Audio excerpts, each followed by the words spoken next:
Hey everybody, thanks for joining me on today's episode of Life Fulfilled. I've got Josh Jackman in the studio.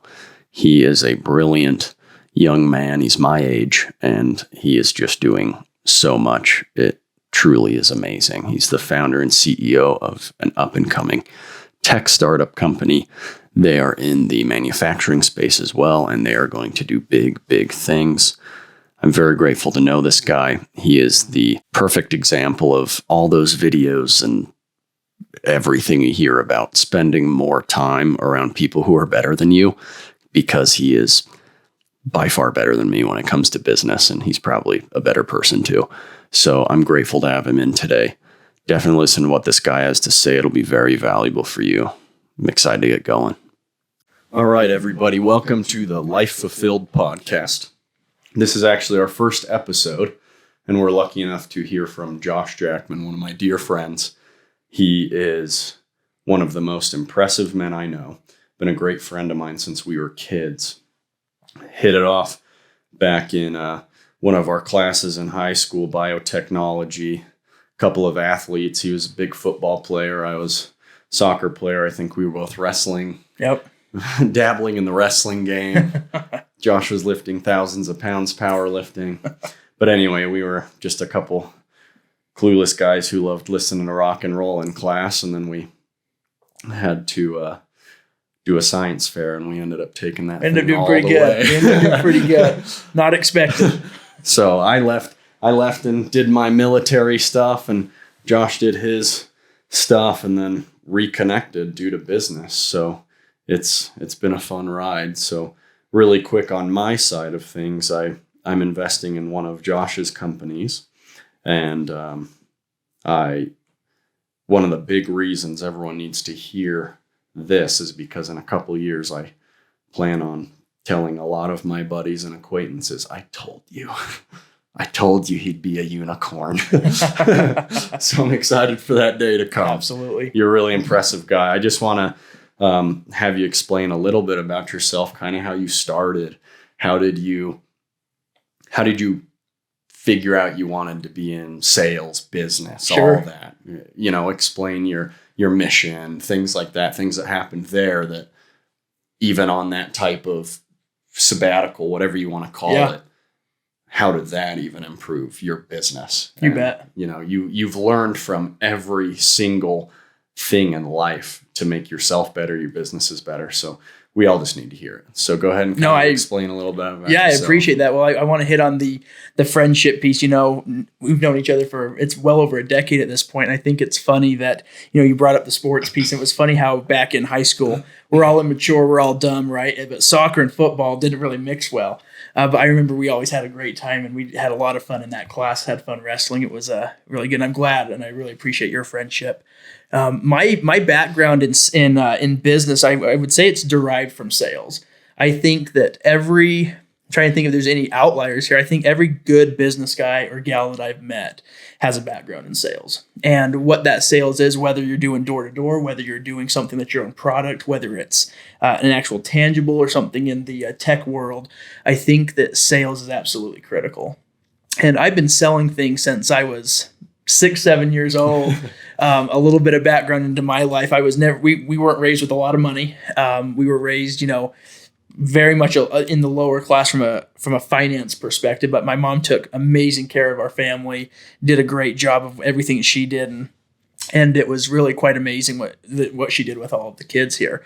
But anyway, so not coming from an affluent family, I realized very early that you got to hustle. And if you want things, you got to get out and hustle, right? And so, one of the things that stuck in my mind that my mom taught me when I was very young was you can have anything you want in life, but you're probably not going to get any financial assistance from me. So get out and make it happen, right? I love that. So that was something that stuck in my mind. So I remember when I was a kid, my mom knows the story, so I can share it. When I think I was 7 or 8, and she was in charge of she was helping with PTA or something along those lines. And anyway, she had these colored pencil kits.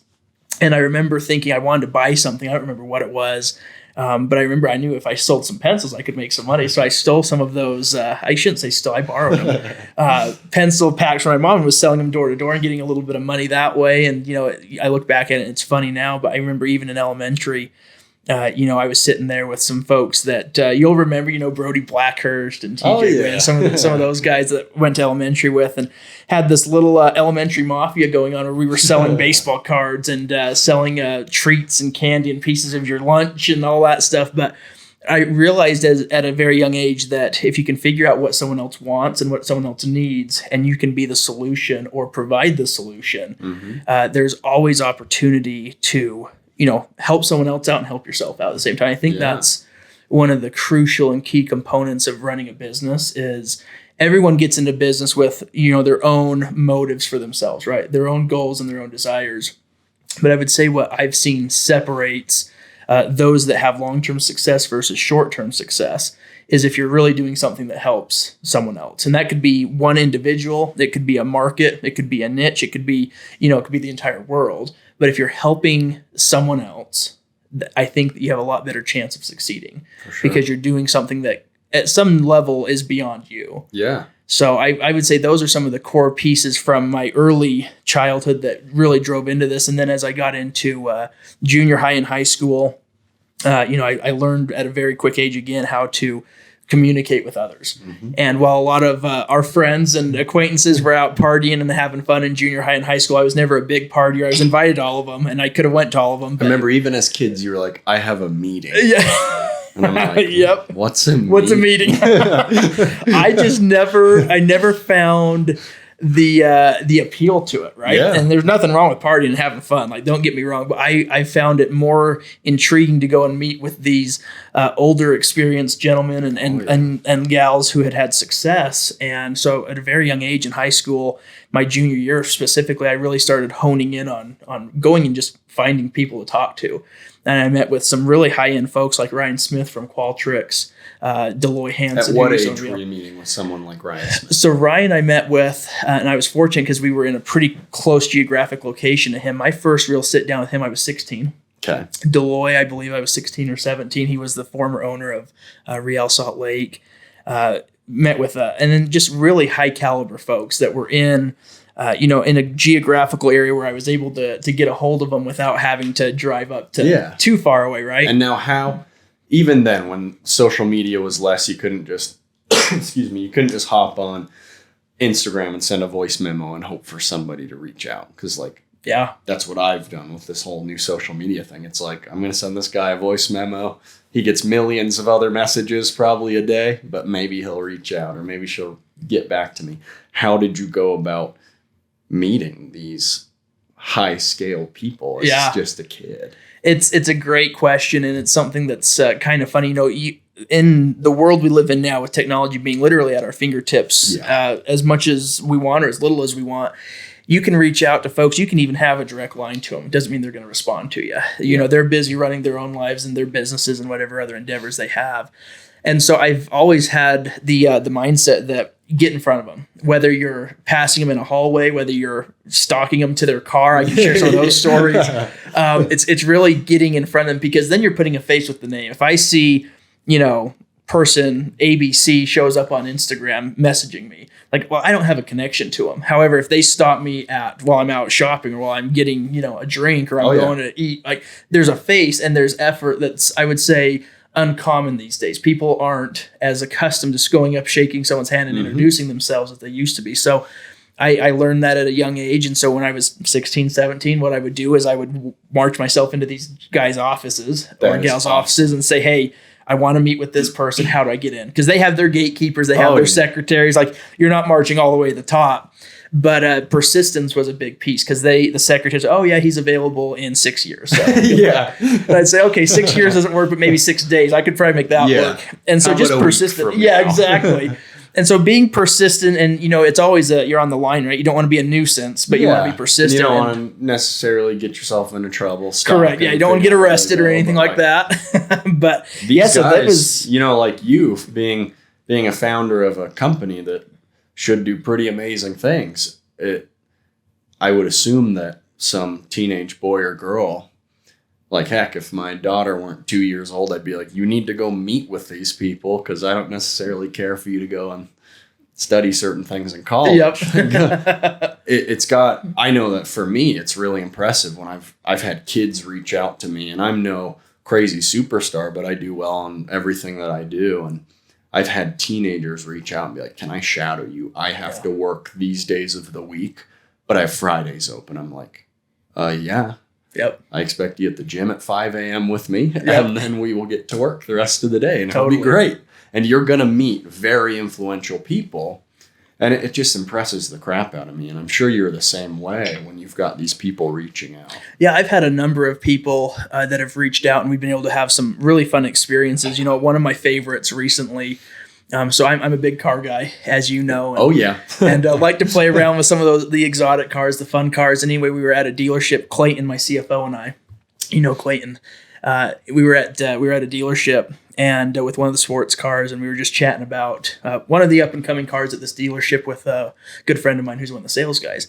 Anyway, we were in there talking, and as we walked out, one of the kids that was just an auto detailer, he was just detailing the cars for the company, was out, you know, looking at the car and walking around it. And I walked down and said, hey, you want to sit in it? Like, you want to? Yeah. So I opened it up for him, let him sit in it. And he was really enthralled with that, you know, young kid, 19. And after he was done looking at the car, he was like, well, what do you guys do? And so we told him a little bit about Pivot and the business and then our backgrounds. And he was so excited about just being able to kind of rub shoulders with us. And again, we are nowhere near the level that some of these business folks are. But, you know, we're out there hustling. But those business folks weren't at one point too. That is accurate. They were taking risk. They were doing what so many people don't do. That's and there's absolutely a reason true. They have hundreds of millions or billions of dollars. Absolutely. Because they have definitely had points of discomfort if they are a self-made. Oh, absolutely. Like they've seen it's that. It's terrifying. It is. It's like you have a bunch of money and you're like, this money is about to be a lot less, and hopefully it won't stay at zero when that check finally clears my account. Hopefully it comes back, but it might not. Totally. Well, I think that's what people get enthralled with. And this gentleman that we were talking with, he ended up saying, hey, what would it take for me to come and sell for you guys? I don't care what I'm selling. Like, give me a product to sell. That's awesome. And at the time, you know, we're just, you know, in the development phase and getting things moving that way. But it was that experience. He was drawn to, okay, there's a sense of excitement with entrepreneurship, right? And I think that people that have that inside of them, whether they're a super outgoing individual or not, whether they're extroverted or introverted, people have drives, and I'm convinced that those drives can change over time, but there are people that are definitely born with a desire to improve themselves and to improve the world around them. And this young man had that in him. And so we've stayed in touch, and he calls me. I tell him, I say, hey, call me every 6 weeks. Yeah. And when we're ready to bring you on, we will. And he has been on the dot. I got to meet this every guy. 6 weeks. He gives me a buzz, and we've stayed in touch while he's been out in California selling solar. Nice. So is he about our age, or is he? He's younger? He's younger. I think he's 20 at this point. So we've got a couple years on him. You know, we're ancient compared to him at this point. You know, I can't believe I have a child. I took my kid yesterday. This is totally off topic, but it came to mind. I took my daughter to, and you know her name, but I'm not going to say it on here. Yep. I took her to the gym kid care yesterday for the first time. I'm walking into the gym with my gym bag, diaper bag, and her, and I'm like, what am I? Like, holy cow, I can't believe it. I've made it. I'm dadding hard right now. I'm taking my kid to the gym daycare. That's awesome. And these ladies in there, they could just tell how much anxiety I was having. I was like, how do you, what's the best way? She's freaking out. Like, I'm so sorry if she hits you. Like, how do you expect me to get out of here while she's acting like that? They're like, just put her down and walk away. Don't say anything. Don't worry about it. I was like, okay. And I'm just like, I forget my water bottle in there, my whole gym bag, because I was so nervous, but I just left it in there. But anyway, awesome. Go ahead. Continue. No, how old we are. No, I know, right? It's crazy. Yeah, it's crazy to think how just time flies. And I mean, I think that's maybe a good piece of advice too, is that time never stops, right? Yeah. You can sit there and be a bump on the log for 10 years, or you can get out and hustle and have failures and successes for 10 years. That 10 years doesn't care who you are, exactly. What your background is, what your race is, what your sex is. It doesn't care about anything. Time moves on no matter what. Mm-hmm. And eventually our time all comes to an end. And so I think it's important to figure out, what do you want to spend your time doing? What's going to be fulfilling to you? And because eventually you're going to end up like us and be, ancient 25-year-olds and then 26, and it just keeps going. But time goes on. I think that's something that's important in the world of business, is knowing that if you have an idea, you have a thought, you have something you want to pursue, sitting on it and waiting for the perfect time might never come to fruition. One of my favorite quotes, I don't know who said it, but they said essentially one of the richest places in the world is the graveyard, because that's where unlimited ideas and concepts and potential went and died, because those people didn't have what it took, whether for whatever reason, to actually execute and bring it to the world. And so one of the richest places in the world is the graveyard. And I've always thought, when I die, I hope I've been able to change the world for, maybe a small piece, maybe a big piece, but at least my ideas didn't die with me. I want to put that forward to where someone can take and run with some of those, or maybe I'm able to be fortunate enough to have success with some of those. But I think that's a key component of successful entrepreneurship, is just doing something. Yeah. Well, and if at that point we get to the point where we're actually on our deathbed, like, who knows? But what if you're on your deathbed one day and you're like, what if I would have tried this pivot thing I had an idea for? Mm-hmm. What if? Yep. Even if you failed, at least the what if isn't there, and you'd probably learn from that fail and do something else. Roll it into something else. Yep. Like, we all have big losses. Yep. And they keep us up at night. And it's just having that what if, and along the timelines is, you hear so much about, like, you never stopped working. Yes and no. Like, it's true, but you don't want to have those regrets either of, I've got my 2-year-old. Yep. I missed this because of what? Yep, absolutely. Millions of dollars could not pay that back. Yep. That you can still make your money and also take care of that number one job, which is your family, whether Completely you're married agree. or not. So, it goes back to that time thing, right? Because you're not, doesn't matter how rich you are if you didn't take that time and use it wisely with what's important. So you don't want to be so wealthy you're gone all the time and your kids resent you or whatever. Absolutely. Don't need to dig into that, but no, I completely agree and can relate to that. And I think one of the things that's so cool is about business and monetary success is that it does give you a lot of freedom. If you work hard and you grind for whatever period of time it's going to take for you to get to where you're comfortable, it's going to allow you to have a lot more freedom to spend time with your family, with your kids. But there's a fine line, and I don't know that anyone ever perfects it, but you're having those successes, and that goal is to spend time with your family or do whatever that goal is in your life.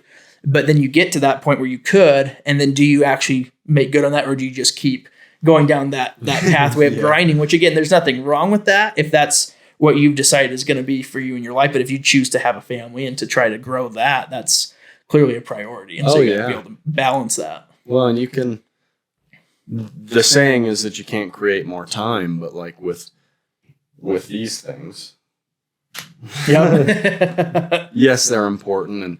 And even with social media, that's the way to build your brand and everything. And it's really important, but you can change your schedule and your habits in order to create more time. Absolutely. Are you sleeping until 8, 9 a.m. or later? Are you staying up super late watching shows?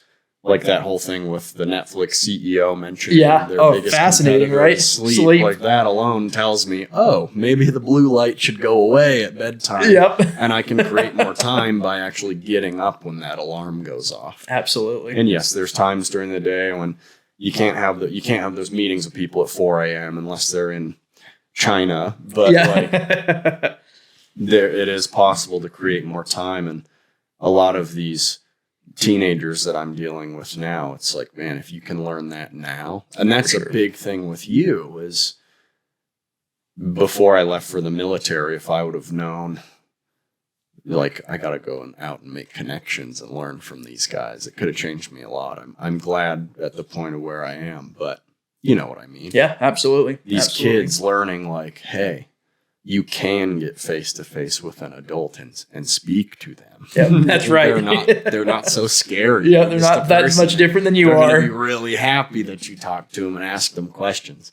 Because I remember one thing with me. Yes, I wasn't in meetings and stuff. I wasn't as cool as you back then. But definitely cooler. I would be hanging out with groups of friends, and I had a really great friend group eventually in my life. But one of my favorite things was talking with their parents. Yep. And that's still the same today. I'll see them 7 years later, and they'll ask all about the stuff I was doing, but it'll just be like, oh man, I'm really happy to be talking with this guy again. So that, I don't know. I don't think there's proper words to put to it, intelligence with kids and stuff. Yeah. No, we just need to learn how to communicate with people because so much good can come from it. Well, I would say, intelligence, I like the word choice there because intelligent conversations are very few and far between. And that's with adults, right? I mean, how many adults do we know that they get stuck in their rut and that's what they just want to talk about, what's bugging them, what's annoying them at that time of day or whatever it is. And, you see it in the workplace too. You have your little cliques at work. And I think every environment has that. And they just sit there and they whine and complain about whatever's on their mind. And it's not intelligent or productive conversation. I think you're absolutely right. I think that's a place where the public school system fails us, is not teaching how to have really good, authentic conversation. And so I think the children of these days are at a disadvantage, but those that choose to take a little bit of a different route, maybe push against the norm a little bit, are going to be in for a world of success. What you define as success is up for debate, but I think just being able to have conversations where you can hold eye contact and enjoy someone's company, very, very fleeting. And you see that in everything from talking with a high school kid, going on a date with someone, talking with people that are in, family circles. Sometimes it's unfortunate, but I think it's the reality. And so the people that choose to say, hey, I'm going to educate myself on real world matters, I'm going to be able to hold an intelligent and intellectual conversation, they're going to be leaps and bounds against or ahead of the rest of the folks. Totally agree. And I help out coaching the soccer team for the high school we went to, and they're amazing people. They're great boys. They're going to be great men. But it is crazy to see the disadvantage and advantage they have today. Yep. And yes, the disadvantage because the lack of communication and emotional intelligence, it's just lacking. But they have such an advantage because nowadays you can take what you love and with consistency turn it into something. Absolutely. Like, it's insane. You could look at anything in this room. Like, I like making these cushions. And these kids are putting this stuff on TikTok consistently and figuring it out. And they're making money. They're turning these things that they like into businesses. Incredible. There's so many perfect examples of it. Cars, house, or whatever it may be. So they have the advantage too, but then we run into the issue of, oh, well, I put this video on. I only got 4 likes, so I'm done. Yep. It's like, dude, it could take you a year of putting consistent stuff that's from your soul on for it to hit, but it probably will. And it's all about that consistency. And are you trying to, yes, following trends is good, but are you trying to find some trend and you're doing it for views and likes? Or are you posting what you love? Yep. That could show a lot of people what you love and something cool. Absolutely. It's awesome. And that's why this podcast is so special, because these are just all things that if one person hears it, I hear it, so I've won already. I hear what you have to say, so I have won. But if just one kid can hear like, wow, that guy went out and networked and he walked in and met this guy and he taught him something, and then he got into sales and he killed it in sales, and now he drives a sweet Porsche, and, or maybe, it's like you and I have discussed a couple times, the whole car thing, because for so long I was so stubborn and against nice cars. Like, those dumb pieces of metal just cost a fortune. Right. But what turned me on to having a sweet vehicle one day that I just love is because I want the kids lining up to ride in it. Yep. Because maybe that one kid who was like me as a child will hop in that car and be like, I'm going to work really hard. Yep. And instead of going out and, I was about to use a really poor example, taking the bus to the mall and looking for girls. That's what we used to do. They don't do that anymore.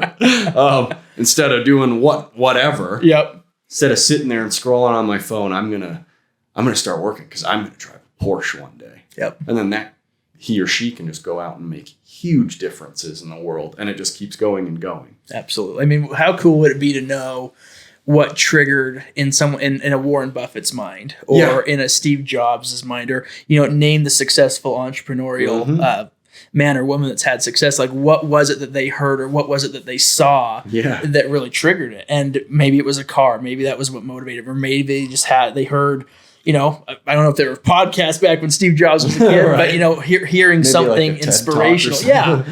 It'd be like, I wonder what it was that clicked for each one of them. Mm-hmm. And so, if we have the opportunity as entrepreneurs that are in the process to give that same thing back to people, I think that's a responsibility that we have. And it's something that, I think it's part of one of the funnest parts of being an entrepreneur is helping other people really drive to have their own success. Oh, yeah. And I think that, a thing that separates entrepreneurship, one person to another, you have entrepreneurs that are very selfish minded and only want what's going to be good for them. Mm-hmm. And then I guess it's really three pillars. So you have that one in my mind. You have the person that's kind of that fake in between. They pretend to care what's going on for you and pretend to care what's going on for you. But at the end of the day, you're paying them $10,000 to have some whatever training or service or product that is supposed to be this Get change rich tomorrow. Yep, absolutely. And then you have this third tier. And I would say the third tier is oftentimes the most difficult, because it really comes down to being genuine and authentic and wanting other people to succeed. Because when you really help push people, and one of my favorite movies is the Jobs movie, which really shows that progression of Steve Jobs. I do think it's funny how they skipped the 5 years from when they got the funding to the build. I was like, because that's what phase we're in, and it's kind of a sucky phase because it's just the grind. But anyway, it's funny that they skipped that. But anyway, You see what Steve Jobs did. He was a very unique leader. Yeah. And very unique in the sense of he drove people to the edge sometimes. And he was notorious for having a short temper when it came to the quality of the product. And for better or for worse, he created what is now the largest company in the world from a market cap perspective. At least last time I checked, if not, they're number 2. And it comes down to pushing people and driving them to have their own internal successes. And I think that's something that as leaders, we have the responsibility to figure out what's that balance. We don't want to push people to the point where they have disdain for us and won't give us their best effort. But also, how do you get that best effort and make it rewarding for them? And finding that balance is part of that third pillar. And I think that those third pillar type entrepreneurs, those are the ones that you hear about and see on Forbes. Like, those are the ones that have that true long-lasting success because they genuinely care about making other people better and helping them become better. Where this second pillar, it's a little bit more smoke and mirrors, and that front end is just what's going to put food on my table and what's going to make me super happy. And again, is there anything wrong with any three? I would argue no, in the sense of at least you're trying to do something. So at least you're putting forth effort. I would say where it can be an issue is if you start to get to the point where you're taking advantage of people, or if you're in the position where because you're having success, you're putting other people down. Mm-hmm. That's where I would say those have issues. But being an entrepreneur in general, I think is positive, and I think we need more of them. Yeah. Now, what would you say with the patience piece of this? Yeah. Because, you and I'd love for you to dive in a little bit more on after school and after the Latter-day Saint mission and everything, like you get into sales, right? Yep. Anything you're comfortable with talking there? Yeah, absolutely. How you built your portfolio there before you really hit it big. Like, you've always loved cars. Yep. And you started buying cars right away and doing things with them and making them your own. The big thing a lot of people need to hear, and you reminded me of this subject by talking about there's so many groups and even individuals out there promising these people, whether these people are feeling desperate or not, saying like, oh, well, today you can be rich.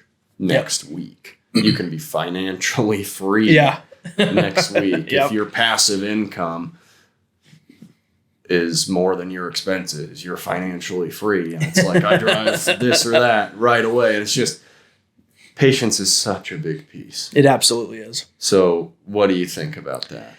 So I'll hit on the first point, kind of the timeline and how I got to where I am. And I don't by any means feel that I have reached the level of success I want to by my own definition. Well, you measure it. We're working towards it. But, so I served a 2-year mission for the Church of Jesus Christ of Latter-day Saints. Great experience.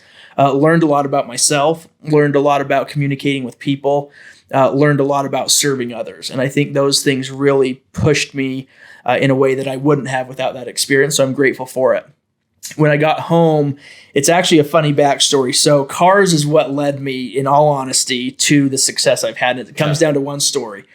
So I loved cars. My first car was a Corvette. My mom says, hey, you can have whatever car you want, but we're not paying 1 red cent to it. So get out and figure it out. And so I remember I bought a $4,000 Corvette from New Hampshire. No, it was Rhode Island. And just a piece of garbage. And paint was falling off. The motor was, halfway working. And so my dad and I actually flew out, picked it up, drove it across the country, broke down in Cleveland outside of one of their Supermax security prisons. That was exciting. Nice. Got it home eventually and then started putting work into it, restoring it, and ended up selling it. And that's what paid, a big portion of that was what paid for my mission. Very nice. So that was fun. But anyway, so always had a love for cars. Yeah. And since a young age, and that was due to a couple of friends I had. But fast forward, I loved chasing people that had nice cars. And I never had the nice car to chase them in, so it's hard to keep up sometimes. But I would chase them to their home. And if they didn't live in a gated, community, and even if they did, if I could sneak through the gate behind them, I would usually follow them up to, I'd park on the side of their house and I would walk up and I would try to make conversation with them. And so when I was 17 years old, I was managing a car wash and helping with the storage component as well. It was all this climate control storage on 1600 North in Orem. And anyway, it was after I was doing that in the day, I was going and I was selling some internet service. And, I was just kind of hustling things, trying to sell whatever I could. And I'd come to the last house that I was going to knock on for the day and chatted with the folks, and it was good. And so I'm walking home. Decided to take a different route home than I normally would have. And so as I'm walking down, I see the back of a car, and it was a silver car. And it's like, I think that's a BMW Z8, which is an incredibly rare car. And I would argue even more rare in Utah. Like, not very many people appreciate what that is. So it's not the fastest. Okay. It's not the coolest. It's not the flashiest, but it is an incredible car. So I see this back fender. I'm like, oh, there's no way that's what that is. And so I walk up the garage driveway, and I see a lot of construction going on. And so I'm looking at this car, always minding my distance, never touch the car, never get too close, but admiring this, what really is a piece of art. And I see a gentleman out working on the pool. And again, this house was under construction. So I called out and I said, hey, do you know who owns this home? I'd like to chat with he or she and see what they do for work and get to know them. And the gentleman calls back and says, actually, I'm the owner. I'm like, oh, okay. Well, I thought you were just the pool boy, being me with no filter, right? Yeah. And that individual would end up being a true mentor in my life. And, my thought on mentorship, I can tell you a little bit about that in a second, but became a dear friend. We stayed in touch the years leading up to my mission from there on, and stayed in touch over my mission. And then when I got home, it was the first or second day we reconnected. And he ended up putting an offer in front of me to come and sell for him. And that was in the international manufacturing and packaging world. So selling premium packaging. So anything that you can read and has print or an image on it, that's pretty much what we do. A bag of M&Ms, a bag of anything, right? A Gatorade. Yep. And so, I had a lot of opportunities. I was fortunate and blessed to have a lot of opportunities right off my mission. And a lot of them were a lot more stable. They were that $60,000 salary or $80,000 salary. His was no salary. His was straight commission. Oh yeah. He said, you'll have 6 months to learn customer service and learn the industry. I'll pay you an hourly wage for that. $18 an hour, which was, he initially tried 15 and I tried 20 and we ran at 18. And so for 6 months I did that. And then he gave me a 3-month window to really get into sales. And he gave me 2 house accounts, one of which was worth hardly anything and one of which had a little bit of potential that I would end up doing well with. And he said, okay, your goal now is to replace your hourly wage with commissions. Nice. And, within the first 9 months, I was able to double what I would have made hourly with going out and selling. And it was traditional selling. You're going, you're knocking doors, you're cold calling, you're meeting with the top folks in an industry that is very established. Anything that has packaging, I would say, or almost anything, very established. Especially the customers I was going after that were large. And so I'm dealing with the CEOs, the presidents, the COOs, and saying, hey, your packaging isn't quite up to par. You should probably come use mine. This is why. Yeah. And they're like, who is this 20-year-old kid? What is he think? Yeah, I like my packaging. So anyway, ended up having a lot of great success, and that parlayed into multiple business ventures and then eventually pivot. But I would say, one thing I think we both hear a lot of, and everyone hears a lot of on social media, is mentorship. Yep. And it's one of, I won't say it's a pet peeve, but it's a pet peeve. Mentorship in my mind is when you have genuine interest in someone's success and helping them, you go out of your way to help them. Yeah. I think that's what a real mentor is. I don't think mentorship is paying $10,000 to go to a 3-day class. I don't think that mentorship is paying to go and do, to meet with these people, get to shake their hand and listen to them. I think that those are great learning experiences. I think you can learn a tremendous amount from people that have done what you want to or are where you would like to be with whatever regard, financially, if you're into, physically, whatever it might be. But I don't think that's mentorship. I think that's teaching. Yeah. And I think that, when you spend $10,000 to have someone mentor you, that's no different than tuition. Now, I would say it's probably smarter tuition than going down to a university and paying them the same money, but it's not mentorship, in my opinion. I think mentorship is when someone goes out of their way, doesn't charge you a dime, but genuinely tries to help you level up in your life and become better. That's a mentor. And I've had dozens of mentors with net worths from zero to tens of millions, hundreds of millions of dollars. And, the thing that I find with all of them is that a true mentor does not care about making money off of you. For sure. They care about you succeeding, because the thing that I think they've learned, and it's a great lesson, is that when you help someone, you're going to be the first call when they say, hey, you know what? I've got this idea, come invest with me. And you make your money by investing in that person, them coming back and reciprocating, giving you opportunities. And that's where everyone that I've been, quote unquote, mentored by, haven't spent $1, and I've had better mentors than any one of these individuals on Instagram and TikTok saying that, hey, I'll influence you. Yep. Because these guys have actually accomplished what I'm trying to accomplish to a degree, but they also understand the greater good component that comes from just helping and being there. And again, I've heard the argument, well, people's time is worth money. Absolutely is. And I would not say that it's for everyone to mentor someone. So don't pretend to be a mentor if you're not in a place where you can afford to give that time freely and expect nothing in return. That's the difference between education and being an educator and being a mentor. Because an educator, charge for your time, make your money, do that. That's fine. But I don't like it personally when people call that being a mentor. It's like, no, you're an educator, you're a teacher. A mentor is someone who has your best interest and is going to do everything they can to help you get there with no intent for self-reward. I love it. I totally agree. And just like you said, I think these groups where some charge $100, some are up to freaking $50,000 for the year. Yep. They're super valuable.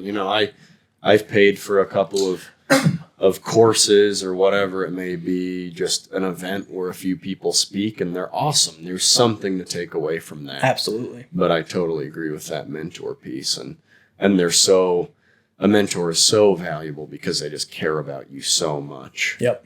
I mean, I've got two gentlemen that I've been able to bounce ideas and concepts and things off of that have helped steer me in directions to avoid pitfalls that I never would have in a million years thought of. Yeah. And, they see things because they've been where you're at. They know what you're about to hit, and they can say, hey, you can go hit your head against the wall doing it this way, or maybe go around the wall and make this small move or this pivot around what could be an issue. And that value, the value that comes from that advice, you could argue is worth millions of dollars. I mean, just if you look at it from, avoiding losses that you would have had, millions of dollars. And it's a simple phone call. Hey, so-and-so, this is what I'm dealing with. This is what we're about to come into. What's your experience that you've had? What would you do if you were in my shoes? And 10-minute phone call can be the best 10 minutes you spend in a week, month, a year. Might save your business. It absolutely could. And, I would say one of my greatest mentors who's no longer with us, my grandpa, an amazing, amazing man, taught down at BYU. Okay. Now, what did he had a pretty solid position there. Yeah, he was, I believe, at the top, he was the assistant to the dean for religious education, but he was, I mean, all over the place. It's going to sound wrong.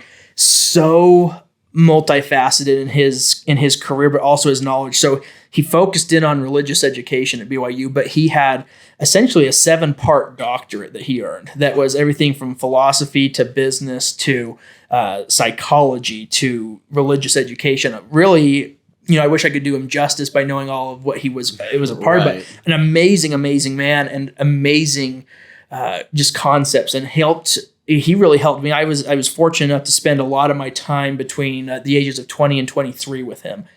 We met almost every week, and it was everything from talking about religion to talking about politics, talking about business, talking about personal improvement. And here's a gentleman in his early 80s at the time giving time to a punk 20-year-old that happened to be related to him because he was my grandpa. But the advice that he gave and the stability he gave me multiple great pieces of counsel, but one in particular absolutely saved my ability to take Pivot from zero to where it's at and remain in control. And it was amazing. But again, didn't pay $1 for that. And he was a great mentor. And I've taken courses. I've participated in different programs over the years to help sharpen and refine skill sets. And again, I view that as I paid for a teacher to help me see something I might not have seen. And I think there's great value in that. Yeah. So with the orange light, yep. Pivot. Pivot it is. I'd love for you to kind of talk about that. How many years in the making, and this goes with that patience piece.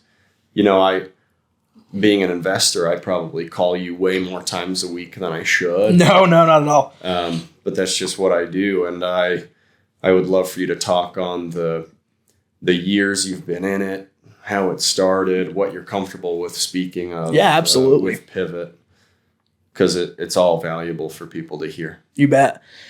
One thing that at the core of Pivot came down to one experience. And it was, I was sitting there scrolling on Facebook, and a pair of shoes popped up. It was a pair of Cole Haans. And for those of you who don't know what Cole Haans are, they're the most comfortable casual dress shoe you'll ever wear.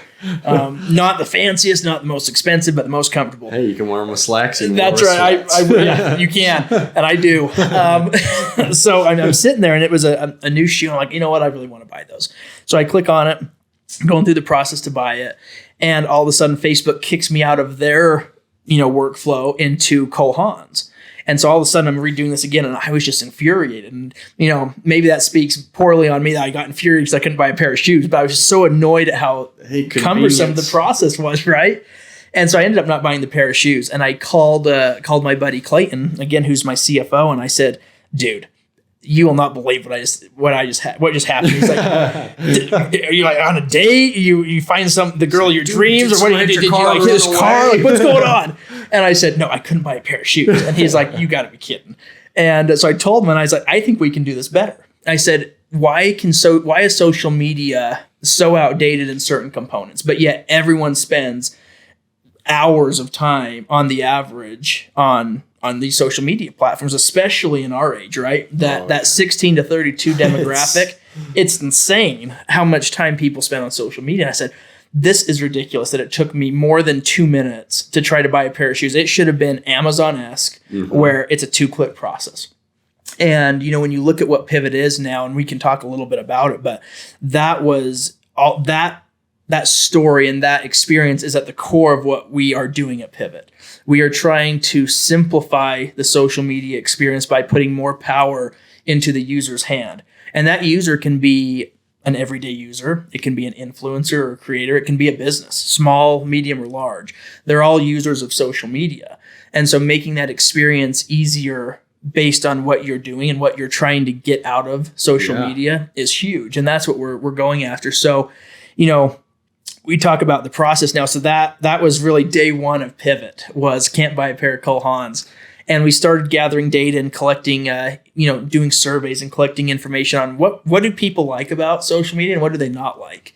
And those lists and that information was, incredible to see, because we started finding trends of, I really don't like this. And certain people are like, but I do love this. And so the goal was to say, okay, we're going to get rid of all the garbage you don't like. We're going to keep the core components that you do love, and we're going to take a risk and swing for the fence on some components that we think people will like, the differentiators, you might say. And so, we were in that process for probably 6 months, 7 months. And in that interim, I had went on a car rally and went down from Seattle to San Francisco. And then the rally continued down to Vegas. I didn't participate in that half, but on that rally, I met a gentleman who lives up in Seattle, in the Bellevue area. And he was, I believe, if I remember correctly, he told me that he owns the largest privately owned trash and recycling company in the greater Seattle area. And I thought I was like, that's fascinating. Like, I wouldn't even think about trash and recycling as a business, sure. But I mean, you think about everything really ends up in the trash at some point. Oh yeah. Whether it's tomorrow or whether it's 100 years from now. And so I became pretty good friends with him to the point where he invited me to come back out just a couple weeks after the rally. And I started to get to know him. I saw his whole operation. He shared really the whole story. And he started with one little truck, picking up things off of construction sites, and built to this massive, massive company. And ended up selling, whether it was right before or right after I met him, he sold for a couple $100 million, a portion of the business. And I won't share the exacts, but it was just a small portion of the business, much less than the majority, and as a small exit. And then he ended up bringing on another group, and I believe he's in the process of making another larger exit, but tremendous success. And so I realized, I was like, he's someone that gets it. He gets starting from zero and hustling and scraping your way to building a monstrosity of a company that very well, and again, I don't know the exact, but I would not be surprised if he was able to make an exit at a 10-figure valuation. Wow. Because he was in the high 9s for the first one. So, and obviously super excited for him. And he's, not terribly old. He's in his, mid 40s and has had great success, but man, 20 years of grinding. And people joke about, okay, it goes from the janitor all the way up to the CEO. The janitor is the one that, keeps the place clean. He was that guy. Like, he got it and he built his whole business around that. So, I share that because here's a guy that built it from scratch. And after going out and seeing that, and he was such a gracious host. We had a fantastic time together. He has some amazing cars and a beautiful home, and we were able to hang out and have some fun and eat way too much food. But anyway, it stuck in my mind. So fast forward, this was after Pivot was in the works for maybe a month or two. That first experience, 6 months later, I was like, you know what? I need to get this in front of Dan. Dan's going to be the one that tells me straight, is this worth it or not? And maybe I can get him to invest. And remind everyone who Dan is. So Dan is the owner of this company. Okay, so this is Dan. Okay. Yep, this is Dan. Cool. And so anyway, I fly out and I have this. Oh, it was probably the worst presentation ever in the history of all slide decks. Okay. And we've raised a lot of money off of really bad slide decks, I've learned. And, you always think in the moment, like, this is beautiful. Just because people want sucks sometimes doesn't mean the idea sucks. That's true. But it's like, man, I really thought, people want a 110-page deck. They want to see that. And they don't. But anyway, so I present this to him and a good friend of his. And they said, you know what? We like certain components of this. Why are you doing it? And so we talk a little bit about the why, about, bringing that control back to the user, getting away from these big tech giants, and not in a political way, but just in an ease way. Like, we should have a really easy experience to do A, B, and C. Easy, and there's really no room for politics unless they want that to be part of it. Absolutely. Absolutely. And so, they saw those pieces and they said, well, you're going after some of the, if not the best funded companies with an unlimited pool of money. Why? And I said, well, one of the biggest things that gets me excited in the morning to wake up and to go after Pivot or go after manufacturing and packaging, any of it, is I love going against the big guy. I like the David and Goliath story. And it's really exciting because that's what pushes you to your limits, is really, can you win? And I've lost plenty of deals. I've lost multi-million-dollar deals and I've won multi-million-dollar deals. But it's that game of getting there is so much fun. And sometimes I would argue is more fun than actually the result that comes from it. It's that fight to get it. Yeah, for sure. And so anyway, they gave me some really great feedback. They said we would do this, this, and this. Some things I liked, some I didn't, and kind of parted ways.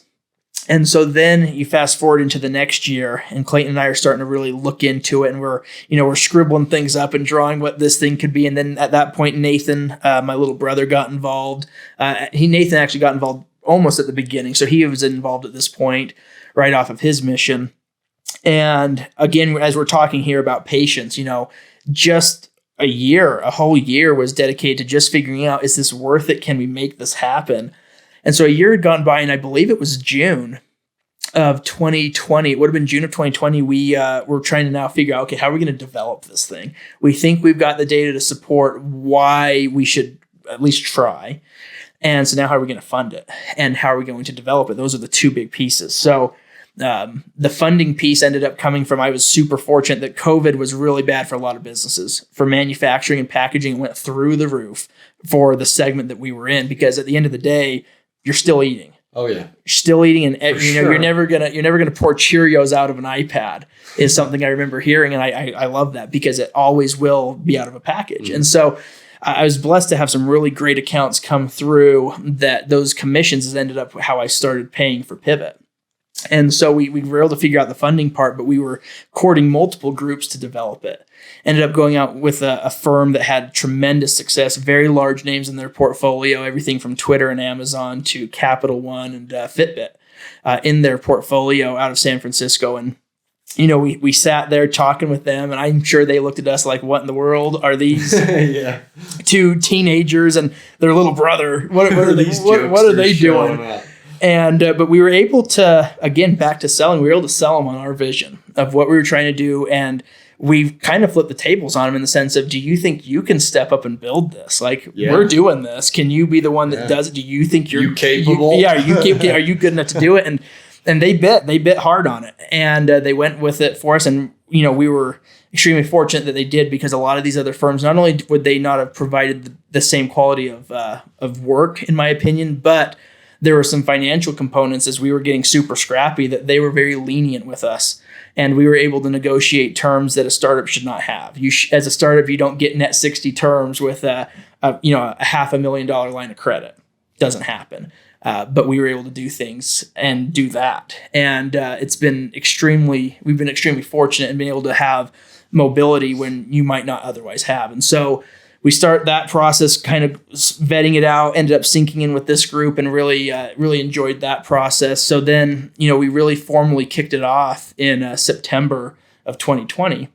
Development started, and man, it starts quick. You're doing wireframes, and then you're moving into the workflows and the processes, and all of this was working up to having a working prototype. And that prototype was, I think we're still early on, so I'm not going to share all the secrets and all of the ups and downs that went with it. But we had this prototype, and that's what we leveraged to show people, okay, here's the vision of where we want to be. Here's a sneak peek of what that looks like in this prototype. And we started raising capital. And, the first people, and I'm rambling at this point, so you tell me where you want me to stop. But, the thing that I think was really cool was that you look at the initial investors in Pivot. Yeah. And these were folks that took a big risk with us, and they're still taking that risk. A couple of them are now employees, but they believed in the vision, and they believed in the process that we were putting in place. And it was amazing to see that these are people that a lot of them I would never have guessed in a million years would invest in a high risk, high reward tech project. And but because they did, we were able to always have enough to continue to succeed and continue to get to that next level. And so you fast forward through that friends and family round, we kind of move into a pre-seed round, which we're about to close now. We've been in that for about a year. And all in all, with the capital that we've raised, just under $5 million.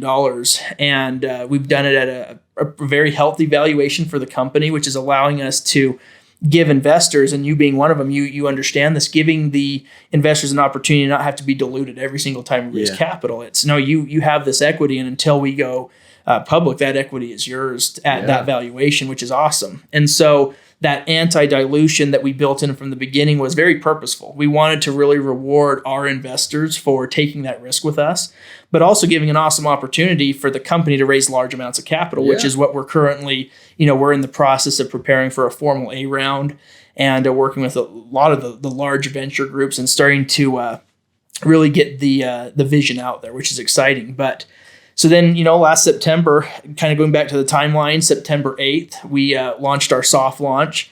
To date, we have right around 20,000 users thus far, and which was really actually right where we wanted to be. We wanted to be in between that 15 and 25,000 users for the soft launch phase.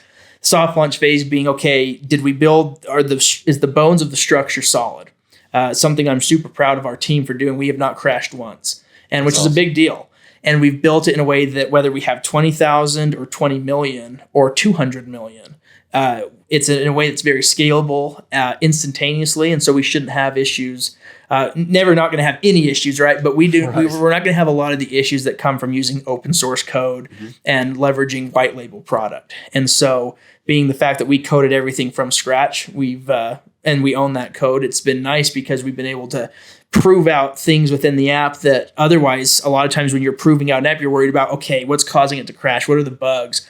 We built it in a way that that's not what we're testing. We're testing features, we're testing users, we're testing time on the app, so that when we come into our main launch, which the goal is, the real big marketing push about 9 to 12 months from now, we don't have to worry about little nitpicky bugs and quirks. It's okay, what are the core features that are going to differentiate us and keep people on the platform? And so that's where, that's kind of where we're at on the social side. And then the thing that I think is really exciting, and we'll keep this fairly vague for now, but the details better than most. But we ended up getting into where a lot of these influencers that we were working with on the marketing campaigns and that wanted to be a part of Pivot, everyone from, I've had meetings with Tony Hawk all the way down to, fresh up and coming influencers and everyone in between. We were just on a phone call the other day with the manager for Kendall Jenner. Like we're talking with some very large influencers from their reach perspective, all the way down to, again, the up and comer.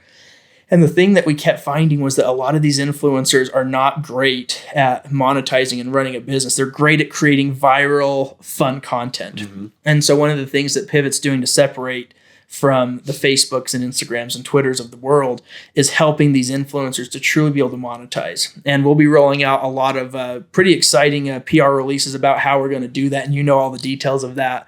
But it's really helping these influencers and creators to monetize in something that they really own, and which allows them to be, it puts them in a different level when they can actually own what they're doing and push something genuinely and authentically. It gives a better overall experience to their content, which then for the everyday user, it just really, it puts that experience at a whole new level. Yeah. And so we're excited about that. And then obviously there's a lot going on with business partnerships for whether you're an influencer, whether you're an everyday user, and that combination, coming back to that original story, making something that is an experience very Amazon-esque. I think what Jeff Bezos created at Amazon and what his team has continued to run as he's moved on to his other ventures is incredible. Very user-friendly, very quick, very snappy, very convenient.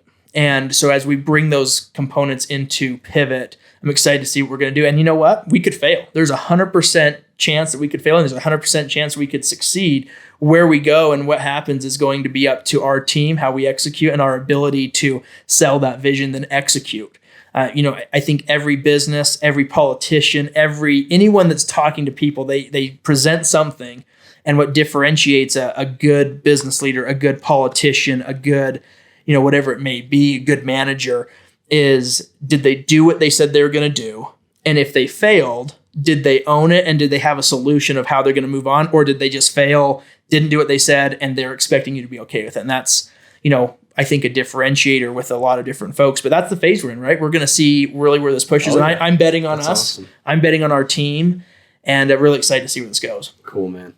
Yeah, I think a lot of people are going to see soon what you've got in store for us. It's going to be fun. I'm excited. Yeah, you and that team are awesome. And I appreciate it's really that. Impressive. That's one of the big things with you guys that you had mentioned probably at the beginning of this conversation is these guys and gals who are building brands or companies or products, whatever it may be, that, yes, you want to make money off of it. You want to make a ton of money off of it. Yep. But what are you going to do for other people? Yep. And our first meeting, you had mentioned many of the things that are going to be done outside of this that are just going to benefit the world. Yep. And as a person who's angel invested in quite a few companies now, for someone my age, for someone our age, yeah, it always comes down to me, and plenty of people will probably disagree with me, but the person I am, I love to see, and what draws me into even having the meeting is the product. But during that meeting and meeting these people, you really come to find who the people are ahead of the product. Absolutely. And even if the idea is amazing, it really worries me if I come to find that it's kind of a dirtbag at the head of this. Because if all of us are putting our money in, so many people are putting their time in, it's very likely that if it fails, there's not going to be a solution. Yep. Absolutely. I would, I completely they're going to get their rake and be like, I'm going to grab whatever I can and get out of here. Yep. Everybody else signed an operating agreement. They know very well that they could lose all this money, but I'm getting out with mine. Yep. I think that's really, it's a great point, because at the end of the day, you have to trust the people that are presenting that vision. Because I've seen, just like you, I've seen a lot of different opportunities cross my desk, and I've had opportunities to invest in companies since really right off my mission. Yeah. And I've invested in some of them, and I've had some good successes. I've been burned. And then I've obviously done my own ventures. And the thing that I would say differentiates between the ventures I've invested in that succeeded and didn't is definitely the upper team. Now, I wouldn't necessarily say it's always just one person. The person leading, the CEO or the founder, is absolutely crucial. But I think you'll find that a good CEO and a good founder will have a team that's right on par with them. And a bad CEO or a bad founder will have a subpar team. And it's very much a lot of these CEOs and founders, especially in our age group, I would say, that I've seen, they lead from barking orders, right? And a leader that is going to really build something long-term is the leader that's at the front of that line, pulling the weight right with you, not the one at the back barking the orders, right? Totally agree. And so, I think that that's something that's absolutely crucial for people to learn, is that you can have an amazing product, you can have an amazing service, you can have an amazing idea. But if the person that has that and is presenting it isn't the right person to lead that, doesn't matter how good that product is. And vice versa, I would argue, you could have an absolutely terrible product and a terrible, a lot of times we see this in physical, gimmicky products. Absolutely terrible. But if you have someone that knows how to run a business, someone that knows how to market, someone that knows how to network, they can take and sell a really garbage product and make a killing off it. So it definitely comes down to the person. And I completely agree with you. The product and the idea is what gets you in front of them.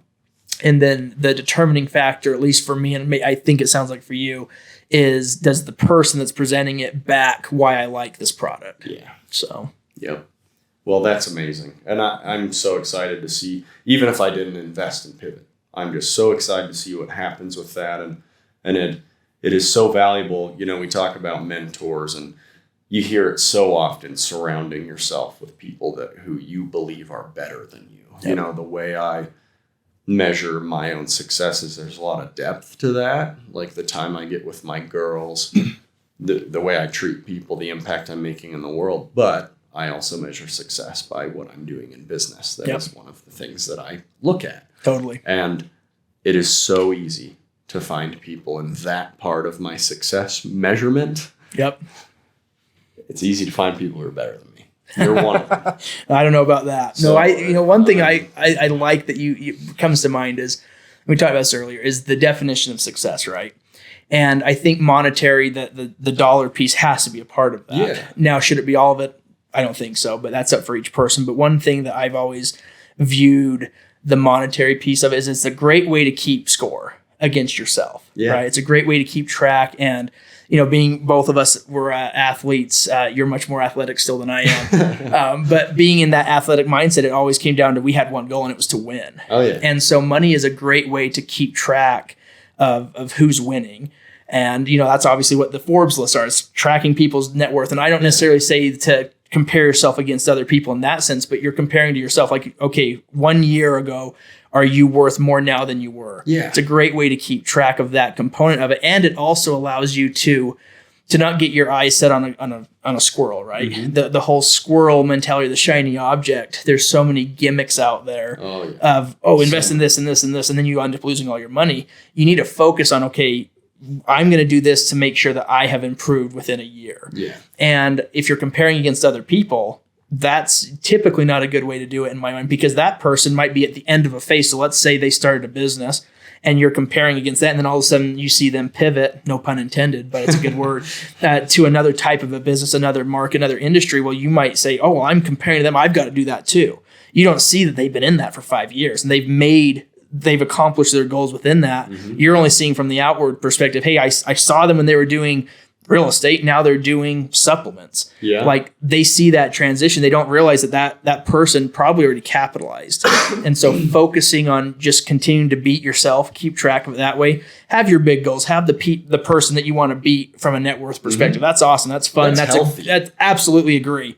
But it shouldn't be the daily or even the yearly tracker. It should be, okay, am I doing better than I was last year? And money and the net worth is an excellent way to track it because numbers don't lie. Your bank account isn't going to lie to you. If you have money, you have money. If you don't, you don't. And it doesn't matter how much you will it into existence to have more money. It's not going to happen. And hopefully you have to for that make lack it of happen. money is because you invested it. Absolutely. And that's why I think I'm a big fan of net worth. Yes. Because, being super cash heavy, that's almost as bad as having no cash, right? I mean, you look at inflation these days, you're losing 8 to 10% anyway, right? Yeah, you're not doing too hot that way. So having a healthy cash reserve is good, but all of your eggs that way. So I think net worth is a good way to figure out, am I doing more? That can be as simple as, okay, I was invested in one company a year ago and now I'm invested in 5. Oh, yeah. Great. Now I have a 20% instead of having a 100% chance that this could either succeed or fail, I'm limiting my bets to 20%, right? At least I can say, hopefully one of these hits. Exactly. Yep. And you're kind of playing the game of numbers there. But I think, that was something you sparked in my mind when you're talking about success is money's a great way to track it. It shouldn't be all of it, but that's a great way to track it against yourself. Yeah. Well, and even along the lines of what you were saying, somebody like me going into the military, 6 years, it's advertised. You can do all the college you want for free. It's very hard. You have a very strict schedule. You're gone all the time. A lot of the time you have no signal wherever in the world you are. And when I got out, 24, 26 now, 2 years, almost 2 years out of the military now. When I got out at 24, if I were a college guy, I'm not cut out for it. I respect people who can make it through college. I wouldn't have been able to. Totally. If I would have gone to college being 24 and I'm in the same classes as these 18-year-olds, that is something that I would have had to figure out how to not compare myself to that person and be like, they're so far ahead of me. Yep. Like, no, everyone has a different timeline. A lot of these people are not going to be driving a Porsche. I love them now because of you. I didn't really like them, and then I rode in yours, and I now have freaking pictures of them in this office. But everyone's got a different timeline. And being too patient, sitting on you could think of patience as like, okay, well, I'm just going to relax and, wait for it to come. That's not the patience I'm talking about. Yep. Keep working hard. It will very likely eventually come. Absolutely. So as we get to the end here, what we talked about maybe a little bit of pitfalls. If you had any big setbacks that you're okay with speaking on, maybe you've had none, but have you had setbacks that all of us have? Maybe they're keeping us up in bed and we're freaking out thinking about, oh man, how are we going to make it next month? Yeah. When's the money going to come in? Or anything that has happened, adversity that you've had to deal with, that you've had to rebound from and not just freak out and complain. Absolutely. A couple come to mind. I'll try to keep them fairly short here. The first one, I think I've been fortunate because I've made a lot of these business decisions and moves in my life while I've been single. And so being single allows you to have a lot more time and freedom. And I'm not a proponent to be single. I'm not a proponent to be married. I think you got to figure out what's right for you in your life. But being single, it's allowed me to have access to all of my capital at any given moment and not have to worry about taking care of someone else in the sense of if I make a mistake, it affects other people. Now, as you know, I've been fortunate enough to help take care of my mom and my family in ways that super happy about, but at the end of the day, I don't have a family that's mine that's dependent on what my decisions are yet. And so it's given me some freedom and some liberties, but I would say that 2 big pitfalls that both turned into positives and both have nothing to do with pivot, but everything to do with pivot. Now, the first one was one of the ventures I invested in. This was back when I was 22. And people say when they're a billionaire, $10,000 isn't a lot of money. $10,000 is always a lot of money. I hope that. I hope I have a lot where I could say that. Sure. I think $5 is a lot. It's. I think it's $10. That's gross. I'm kind of messed up. Totally right. I wasted $10. Absolutely. I think so $10,000, whether you're a billionaire or not, it's a lot of money because there's so much you can do with it. That's my perspective. But anyway, so I had an opportunity to invest in this. It was a tech company that was going to, shake things up in the investor world and allow investments to be more obtainable for the everyday folks. And good idea. It was something that had been in the market but not executed well. And so anyway, I put $10,000 into it. And a couple months go by, nothing whatsoever was going on with the company. They didn't even get a website up. And I'm thinking, what in the world's going on? And so I push back. And being naive on the first investment, I had no idea what questions to ask. I had no idea what I could hold them to as an investor. I had no idea what I should stay in my lane on. And no legal counsel either. So I thought I was smart enough to be my own lawyer. Yeah. Like, I can go to LegalZoom.com. Like, what do you need a lawyer for? So side note, good counsel will save it. But anyway, so at the time, just doing it myself. And so I remember sitting down with these guys, and I will give them credit. Excellent salesmen.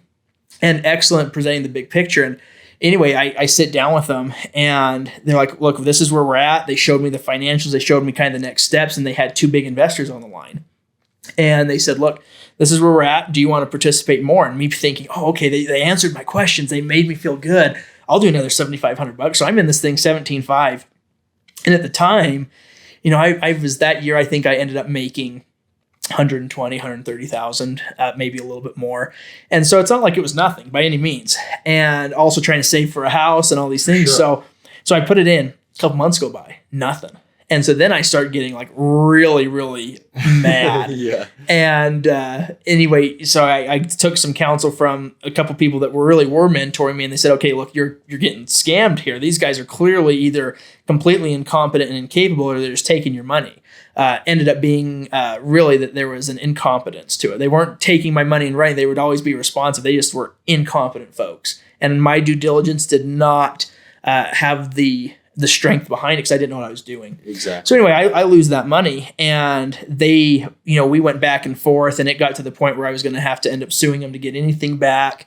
And, I would say lucky for them, at the time where that was all coming down, it was right when I was sinking all my money into Pivot. And it was a lot more than 17.5 at that point. A couple of years had passed. And so I let it be. I haven't pursued it. But I learned the lesson of people and the lesson of really finding the people that have a good team around them and that are, good folks themselves that are motivated. I learned that cost me 17.5. And so I chalk that up as, do I regret it? No, because I learned. And I'm glad I learned it at 17.5 instead of 1.75 million, right? Or at 17 million. I'm glad I learned it at that number. So I don't regret it at all. And I learned a lot. Number 2, again, this is a funny one because the gentleman, so I won't share names, but the gentleman that this story surrounds is actually one of the partners on Pivot. So I'm giving you a little preview to the story here. Mm-hmm. In the manufacturing and packaging world, typically, I would say from what I've heard, the average salesman's doing 2.5 to 3 million in revenue a year. My portfolio is north of 10 with just packaging. When you talk about manufacturing, it's well north of 15, 16 million a year. Very, very healthy portfolio. And so one of the things that a lot of these manufacturers will do is they'll come to me and say, hey, with new customers that come to you that don't have a solidified manufacturer, send them my way and we'll give you a commission on it. It's totally standard, all in the up and up. And I love doing that. And so anyway, I partnered with one of these companies and they were supposed to get me a contract. They were supposed to get me some things to, solidify it all. But I had a customer, a very large customer that was like, I need someone yesterday. Who do you got? I said, okay, I think I've got one for you. And so we sent him over and the capabilities were all there. The equipment was there. The know-how was there. But the people up top were not, they didn't have integrity. And so anyway, the person that I was dealing with, I was actually in the same neighborhood as his brother for 10-ish years, knew their family pretty well and knew him very well. We had done some business together and had success. And he was the acting, as you could say, the acting CEO. And anyway, weeks go by, months go by. I'm not getting the contract. I'm not getting my commissions that I know I've earned from him because the customer said, yeah, we've spent this much money with them already and it's going awesome and blah, blah, blah. I'm like, okay, well, I know what my percentage of that should be. Yeah. And so it got to the point where the responsiveness really wasn't there and I wasn't, getting really any good feedback. So I said, look, you owe me almost 40 grand if my calculations are right. And I'm coming after you for it. And this is a time where, I'm sinking all my money into Pivot. I'm like 40 grand into Pivot. That's awesome. I need that for A, B, and C. And so I call the gentleman up and I say, hey, you got to figure this out, or we're going to have to move into some legal recourse. He's like, whoa, hold your horses. This is not what it seems like. Can we please meet? I said, sure. So we end up meeting at Pivot. And he tells me the whole story. And the long story cut short is that he never had a whole lot of ownership. He had a minority share, but he was tasked with really doing the impossible. They wanted him to hit certain metrics, but not give him the tools he needed to succeed. And so when they found out that they had a sales guy that was wanting some commission, like, well, no, we're not going to pay that commission. Why would we pay that if we haven't signed a contract? Yeah. And so the lack of integrity came from higher up than he was. And so he ended up leaving that company and is now a key and crucial component of our team as we build out some of those influencer components. Mm-hmm. And he's become a really good friend. And I'm glad it ended that way and not with me without me suing all of them. I'm pretty confident I would have won. But it ended up working. So again, that experience was something that was it was a dip. Like someone owes you $40,000, you want that. Yeah. And never got the $40,000 and they are what they are. And we're now going to be competing with them. And so I'll get my $40,000 from taking customers that they have. But I learned a lot from that again. 50x that. That's right. And the lesson I learned there was don't judge too harshly up front, because I was judging him and assuming that it was his fault, it was his issue, and it wasn't. It was something that was outside of his control, and I'm glad that I didn't burn that bridge to the point of ruining a relationship. I pushed hard on it, and I had the gas in one hand, the lighter in the other, and I was ready, but you never know the full story until you do. And so making assumptions and making judgments doesn't really result well for anyone. I learned that there, because now we're going to be able to capitalize at something. Like you said, 50x is very small actually compared to what we'll be able to do, right? First number that came to mind. Yeah, no, I like it. We'll do that. We'll start with 50 and then we'll keep going. But he's a crucial part in why we're going to have a big piece of success. So amazing. I learned, get the whole story before you make any quick judgments. Yes. Well, and that's a great tip. And that's the last part I'm going to ask you is we've got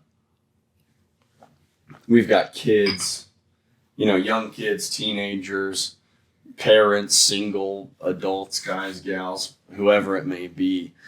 What's some concrete tips that you are willing to give people who just want to do more? They also, the title of the podcast, they want their life they want to be fulfilled. Yep. They want to be happy in every aspect.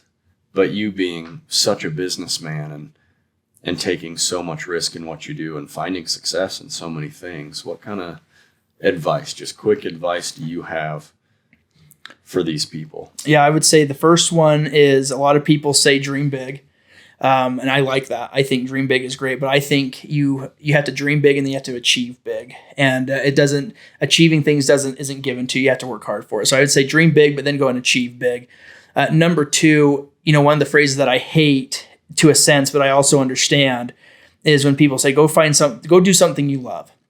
And I agree with that and I disagree with it to a degree. And so my thought there is, I think, people get so caught up on, I don't love what I'm doing, and so I'm not going to put full effort into it. And, what I would love to do is impossible because no one's flown to Pluto yet, and that's my dream. That's what I would love to do.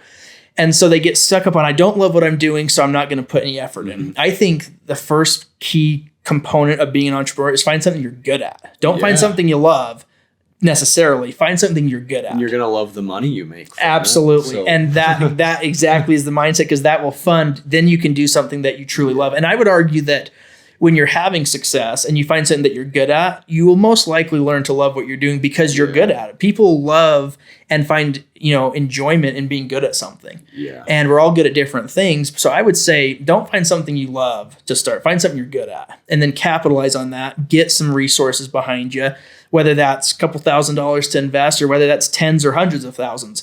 Find something you're good at. Be smart with that initial capital that you earn. And, the third piece would be reduce your overall risk class in your life, right? Anything that's a liability, that could be anything from, car payments, that can be anything that's taking money from you, right? And I'm not saying don't get a mortgage, don't get a car loan. I'm not saying that. I'm saying if you have a car, great. Do you need 3 cars if it's strapping you? No. Do you need to have the biggest and glorious apartment ever? Probably not. And so make sure your needs are taken care of, but don't get caught up in trying to, keeping up with the Joneses mentality, right? Of I've got to have this because this person has it, or this person saying this is awesome, so I want it.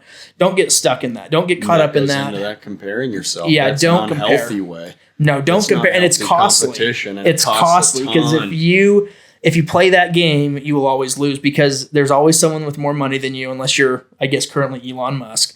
There's always someone with more money that can play that game longer than you can. And so you'll find that you strap yourself and put yourself in a predicament when you should be focusing on saving that capital so that you can then deploy it. And I'm not a big fan of just saving money indefinitely, like we talked about earlier, but save $5,000 and then have that be your kind of your egg to fall back on if needed. And then every dollar on top of whatever that small savings is, start deploying that capital smartly. You want to be smart with it and you want to take calculated risks, but start deploying capital. Find opportunities where, hey, maybe the kid that's mowing the lawn down the street, maybe if I go chat with him, he'll let me give him $1,000 and I can take 10% of his company. Yeah. Like things like that are very small scale and everyone can earn $1,000. Everyone can earn $10,000. I mean, right now I think the median in Utah is 56,000, 57,000. People are making money.